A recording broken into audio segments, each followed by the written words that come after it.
कि जम जाएगी तो इसका असर कितना होगा पता नहीं। और दूसरी बात ये भी है कि कई बार रामनारायण जी नहीं होते तो हमें तो एक स्टेपनी चाहिए, तो कोई ना कोई अगर हाँ भर देता है तो मुझे लगता है चलो बच्चे लोग सब प्रसन्न हो जाएंगे। और वैसे मेरी परिभाषा यही है कि जब भगवत प्राप्ति जब तक नहीं होती तब तक सब बच्चे ही हैं। भगवान ने भी गीता में यही कहा है, सांख्य वो पृथक बाला प्रवदंती न पंडिता।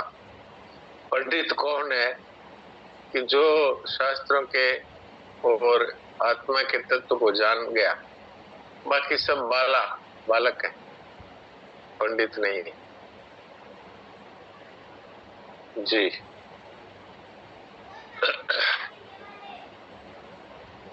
और एक बात कहनी थी, आजकल फिजूल खर्ची है वो बहुत बढ़ गई है, तो हम लोगों को इस पे विचार करना चाहिए, क्योंकि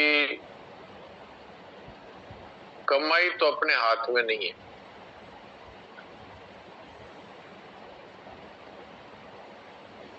लेकिन खर्च कम करना ही अपने हाथ में।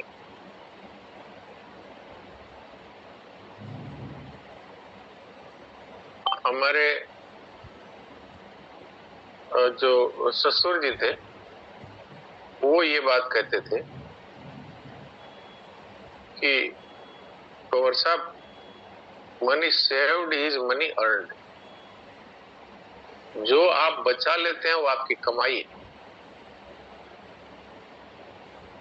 तो कमाई के हम तो एक तरीका जानते हैं भाई, व्यापार करो, मुनाफा करो तो कमा लेंगे, लेकिन उन्होंने दूसरा तरीका बताया कि जो आप बचत कर लेते हैं वो कमाई है, वो भी आपकी कमाई है। तो आजकल घरों में देखा जाता है कि बच्चे भी बड़े भी वो फैशन सेंटर्स में जाते हैं और ब्रांडेड कपड़े मांगते हैं कि हमें वो एरोज की शर्ट दीजिए। और मैं तो ज्यादा नाम भी नहीं जानता, पर इस तरह से बच्चे और बड़े, तो बच्चे खर्च करते हैं ये तो बहुत ही नुकसान की बात है, क्योंकि वो कमाते भी नहीं, वो बाप की कमाई पर ऐश कर रहे हैं। तो जैसे अभी हमने कहानी में सुना कि प्रधानमंत्री का बेटा इसलिए फर्स्ट क्लास में बैठ रहा है। फर्स्ट क्लास में बैठने से क्या, आप अगर जयपुर से बंबई जा रहे हैं तो क्या आप वहां से अमेरिका पहुंच जाएंगे? तो बंबई पहुंचेंगे, सेकंड क्लास में हो चाहे फर्स्ट क्लास में। तो ब्रांडेड कपड़े बहुत महंगे होते हैं। मेरे पास तो एक भी ब्रांडेड कपड़ा नहीं, और मुझे याद भी नहीं, क्योंकि मैं तो एक गरीब परिवार से ही पला बड़ा हुआ। रात की रोटी और दही ये खा के तो नाश्ता करके जाते थे स्कूल। और मुझे याद है बचपन में कि मेरी जो बुशर्ट होती थी उसके एक बटन नीला है, एक बटन लाल है, ऐसा पहन के भी जाते थे। और मेरी माताजी है वो साड़ी नहीं खरीद पाती थी, इसलिए पिताजी जैसे धोती पहनते थे ऐसी धोती उनके लिए पिताजी ला देते थे, उसी को पीले रंग में रंग करके और पहनते थे। ऐसा जीवन हमारा बीता हुआ है। हाँ इतना जरूर है, माताजी पिताजी है वो गाय जरूर रखते थे, तो हमें बचपन से ही गाय का दूध, दही, छाछ ये मिलता था, तो स्वास्थ्य तो अच्छा था। और गरीबी का जीवन ही था और बिजली नहीं थी, इसलिए घर में एक छोटी सी कोठड़ी होती थी, उसमें मेरे एकांत में पढ़ने की जगह दे दी मुझे। तो वो कैसी थी कि सीढ़ियों के नीचे जो जगह होती है थोड़ी सी, वो उसमें वो मैं बैठ के पढ़ता था। और एक छोटी चिमनी केरोसिन तेल की, वो भी लालटेन नहीं, चिमनी, उसमें एक छोटी सी बत्ती है, उसको जला के उसी की रोशनी में पढ़ाई होती थी। बाद में लालटेन भी हुई, थोड़े दिनों बाद बिजली भी आ गई और पानी तो कुओं से लाते थे और पहले तो तालाबों से भी लाते थे। यही स्थिति थी। ऐसी स्थिति में पढ़ के बड़े हुए, तो ब्रांडेड का तो कोई सवाल ही नहीं था। वहां तो अगर फटे पुराने कपड़े नहीं हो तो बस ठीक है, बहुत बहुत ही बढ़िया था।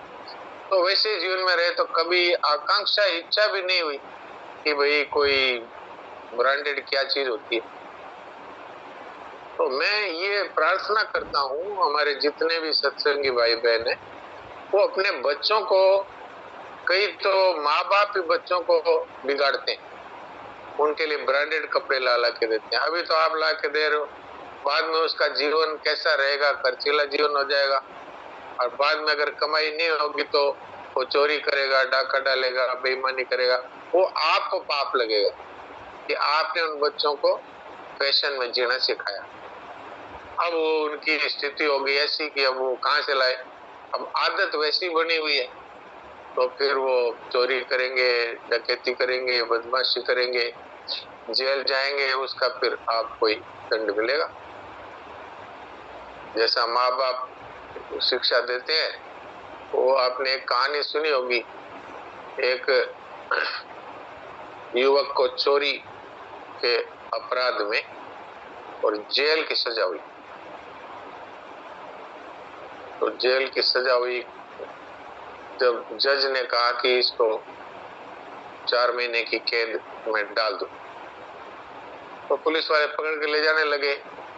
तो उसने पुलिस वालों से हाथ जोड़ के प्रार्थना की, मैं अपने एक बार मां से मिलना चाहता हूँ। तो मां के पास जाके बोले कान में बात कहूंगा, उसका कान काट लिया दांत से कि तेरे कारण मैं आज जेल जा रहा हूँ, तूने चोरी करना सिखाया था, पड़ोसी के घर से जा कटोरी उठा ला। तो हम जैसी बच्चों को शिक्षाएं देंगे, उससे वो वैसा उनका जीवन बनेगा, उससे भी खराब बनेगा, क्योंकि समय तो गिरता जा रहा है ना। तो मेरी ये सबसे प्रार्थना है, अपने बच्चों को साधारण सादगी से रहना सिखाएं। अभी अभी हमने कहानी सुनी, प्रधानमंत्री होकर के सेकंड क्लास में यात्रा कर रहे थे, लाल बहादुर शास्त्री जी की बात सुनी। और भी जो जितने अच्छे अच्छे लोग हुए हैं, वो सादगी और स्वावलंबन, ये दो उनमें रहा है। सादगी का मतलब तो आप समझ गए, स्वावलंबन का मतलब होता है कि जितने काम हो सके स्वयं करना, किसी पर निर्भर नहीं। अब मेरे जीवन में ये मेरे जीवन में अपने आप ही आया, क्योंकि माता जी है वो जब 3 दिन 4 दिन जब अशुद्ध अवस्था में होती थी, तो पिताजी कहते थे इससे रोटी बनवाओ। तो मेरे को सिखा दिया माता जी ने, कैसे रोटी बनाते हैं, कैसे सब्जी बनाते हैं, कैसे कढ़ी बनाते हैं, कैसे राबड़ी बनाते हैं। वो मेरे आज तक काम आ रहा है। वो मैं कहीं भी रहता हूँ तो मुझे किसी नौकर नौकरानी की आवश्यकता नहीं, भोजन भी खुद बना लेता हूँ। और साफ सफाई के लिए किसी स्वीपर को बुलाने की जरूरत नहीं, खुद ही कर लेता हूँ। कपड़े मैं खुद ही धो लेता हूँ और प्रेस भी खुद कर लेता हूँ। सब कुछ ऐसा स्वावलंबन जीवन में होना चाहिए। अब अभी तो ऐसी स्थिति नहीं है कि मैं अफोर्ड नहीं कर सकता, अभी तो मैं नौकर भी अफोर्ड कर सकता हूँ, 2 पैसे की व्यवस्था है, और कपड़े भी धुलवा सकता हूँ, साफ सफाई के लिए भी मैं रख सकता हूँ किसी को। पर मेरे शुरू से ही ऐसे माता पिता ने ऐसे संस्कार दिए कि कहीं भी जाओ तो अटके नहीं, इसको कहते हैं स्वावलंबन। अच्छा, इससे जो बचत होती है वो तो अपने आप ही होती है, वो भी एक कमाई है। नहीं तो आज आप देखो नौकर क्या क्या करते हैं, पैसे ले जाते हैं वो अलग है, इसके अलावा भी वो चोरी करते हैं और शुद्धियां फैलाते हैं वो अलग। तो स्वावलंबन के कितने फायदे। तो बच्चों में ये दो बातें, सादगी और स्वावलंबन, ये जरूर हमें बच्चों में लाना चाहिए। ये भी सत्संग का एक भाग है। आप सोच रहे होंगे ये तो सत्संग की बात हो रही थी, बीच में क्या चल गया, और ये सत्संग ही है। और दूसरा, आजकल ये मोबाइल है, ये मोबाइल जो है ये उपयोगी तो है, लेकिन इसका दुरुपयोग अधिक हो रहा है।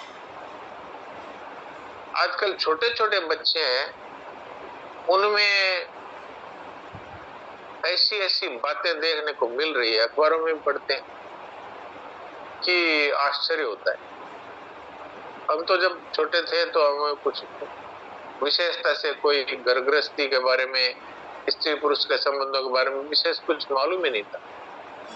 और अब छोटे छोटे बच्चों की दशा देखते हैं, मोबाइल के चिपके रहते हैं, और आजकल मोबाइल में इतने गंदे गंदे दृश्य परोसे जा रहे हैं कि उससे पढ़ाई में तो जी लगना दूर की बात है, जीवन ही बर्बाद हो रहा है।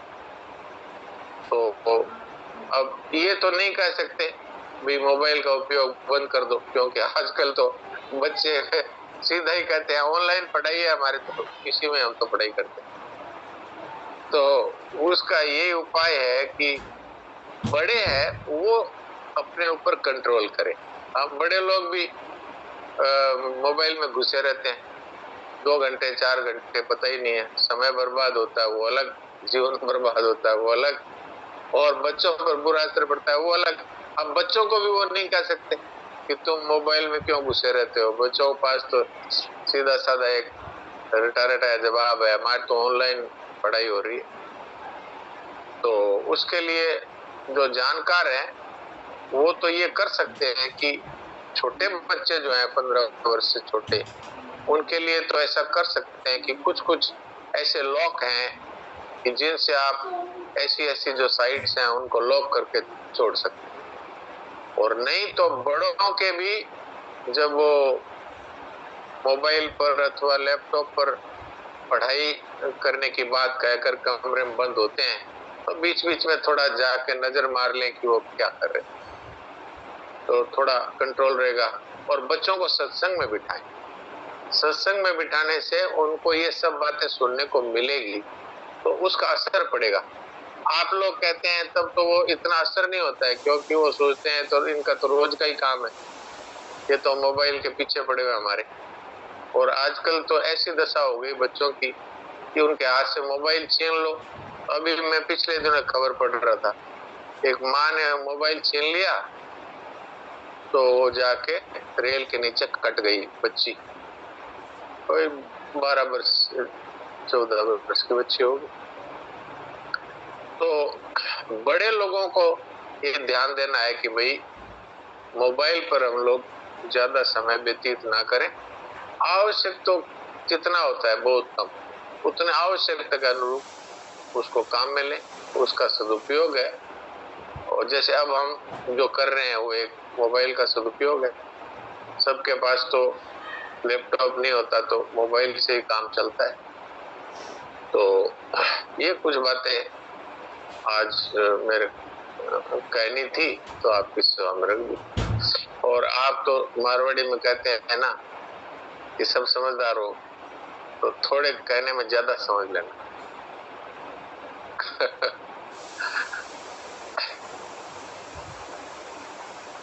तो अब जयेश भाई क्या कहते हैं, इनसे पूछते हैं। हाँ जयेश भाई बताइए। राम राम जी सर। राम राम। तो मैं पूछने ही वाला था, ऐसे आपकी पूरी दिनचर्या, ऐसे तो मैं जयपुर आपके पास आया था तो घर पर थे, और जी आपकी वहाँ पे दिनचर्या कैसे रहती थी पूरी, तो मेरे को समझ में नहीं आ रही। तो आज तो आपने थोड़ा ये सब बातें आई, तो ये सब काफी चीजें समझने में आई। इससे अपने जीवन के जो दोष होते हैं वो भी ध्यान में आते हैं और दूर करने जी के जी रास्ते भी आपने बता दिए। तो जी जी सच मानो तो यही सत्संग है, दोषों का त्याग करना और संतों बिल्कुल की बताई राह पर चलना। जी बिल्कुल। देखिए, ये बातें अगर मैं मानूंगा तो मेरा कल्याण है, और आप लोग मानेंगे तो आपका कल्याण है। और अपना तो जो भगवान की प्रेरणा से जो बात आ जाती है, या फिर भाई बहनों का कोई सवाल होता है तो वो याद आ जाता है, तो उस विषय में कहने की प्रेरणा हो जाती है। तो तो आपकी जैसा सेवा में रख देते आपका सोने का समय कुछ 10 बजे के करीब और जगना 2:30-3 बजे तक जाते हैं। मेरा सोने का समय है, वो है लगभग 9:30 से 10 के बीच में। और अब तो ऐसा हो गया है कि सुबह 5 बजे की प्रार्थना पहले मैं ज्वाइन करता था। अब जब से सर दर्द रहने लगा तो वो 5 बजे की प्रार्थना आजकल मैं ज्वाइन नहीं करता। उसका मैं सार है जो मंगवा लेता हूँ और वो सार पढ़ लेता हूँ, और समय मिलने से उसको दोबारा से सुन लेता हूँ। तो पहले तो 5 बजे की प्रार्थना अटेंड करनी होती थी तो 3 बजे 3:30 बजे उठना होता था, तब जा करके और 5 बजे की प्रार्थना अटेंड हो पाती थी।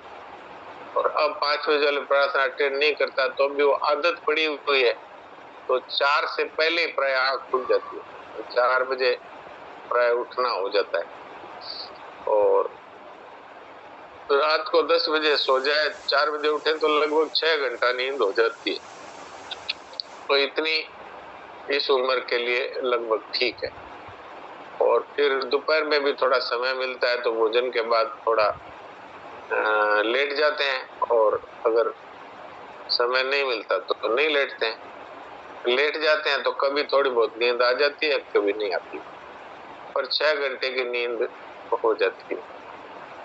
और बाकी तो दिनचर्या क्या बताएं, मेरी तो दिन भर एक तरह से रोगियों की सेवा का ही काम रहता है, और बाकी आपके सामने ही शाम को आपकी सेवा में उपस्थित होने का रहता है। जी तो जैसा आपका तो दर्दी नारायण की सेवा है पहले से ही बढ़िया है। दर्दी नारायण, ये गुजराती में रोगी को दर्दी कहते हैं। गुजराती में ऐसे ही सब में नारायण को देखने का भाव ऐसे ही बनता है। हाँ, गुजरात तो धर्म के क्षेत्र में बहुत आगे। मैं जब भागवत जी सुनता हूँ कभी कभी तो कहते हैं कि भक्ति साउथ में जन्म हुआ और गुजरात में आते आते बूढ़ी हो गई, ऐसा बात आता है। पर अभी देखता हूँ तो गुजरात में मेरे को लगता है कि दूसरे अन्य प्रांतों की से ज्यादा थोड़ा भक्ति का अब साउथ में तो बुरा हाल है। ठीक है, फिर भी जो है अब तो राजस्थान गुजरात है, ये कुछ थोड़े ठीक है। मैं तो प्रभु का सभी जगह आ रहा है। कलयुग का प्रभाव तो राजस्थान और क्या मध्य प्रदेश और क्या बिहार, क्या गुजरात, क्या यूपी, सभी में आ रहा है। जी जी नारायण नारायण नारायण। तो अब थोड़ी देर देवकी जी से बात कर लेते हैं।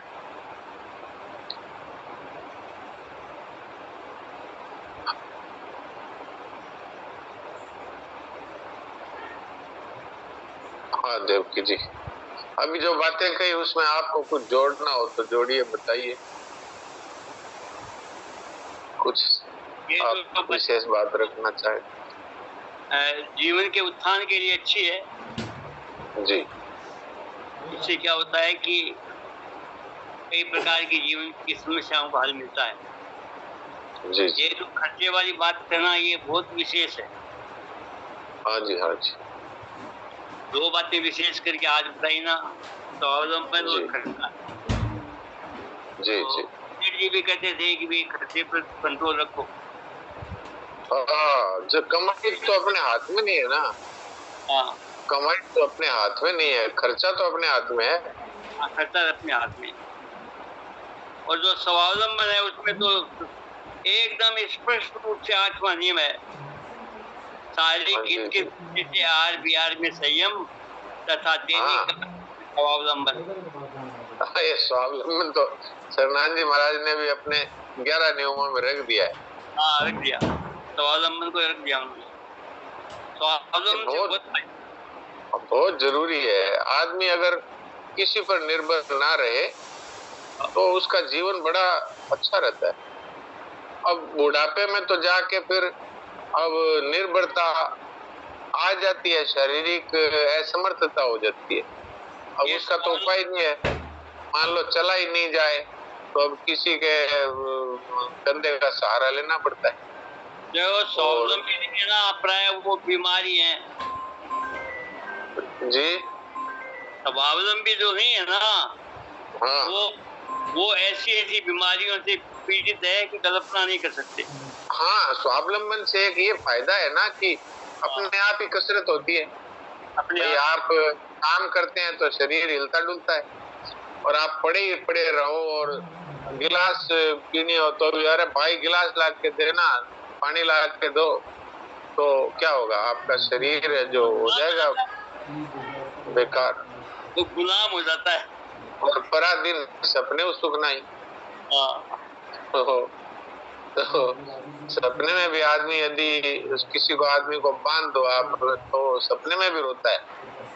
तो ये पराधीनता एक तरह से बंधन है। हाँ, तो इससे तो स्वावलंबन बहुत अच्छा है। अपने जो कुछ अपने से हो सके वो खुद करो, अपने से हो ही नहीं सके उसमें सहायता ले लो भाई।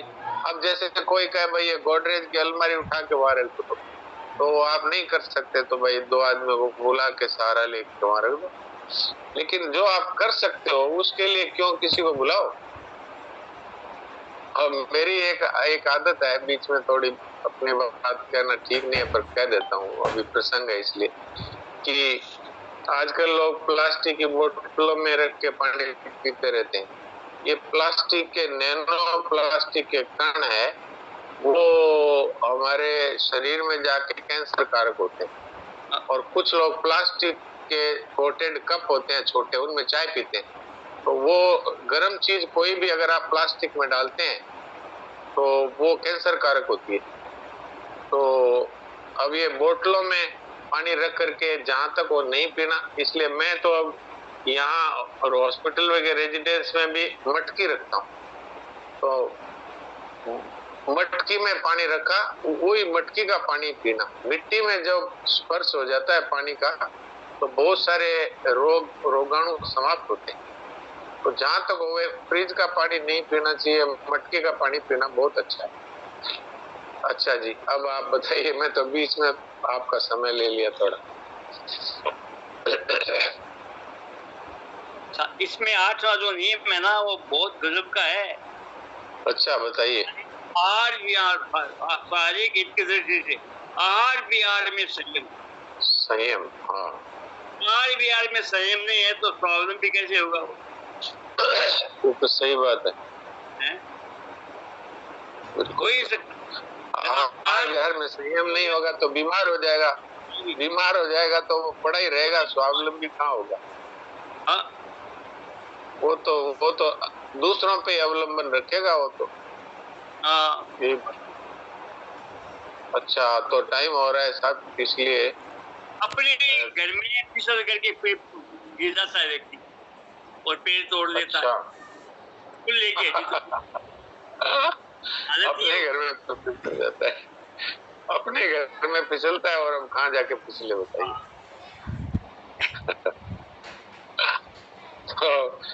तो ये तो कोई भी फिसल सकता है। इसके लिए तो यही ध्यान रखना चाहिए, खास तौर से बाथरूम में जाए तो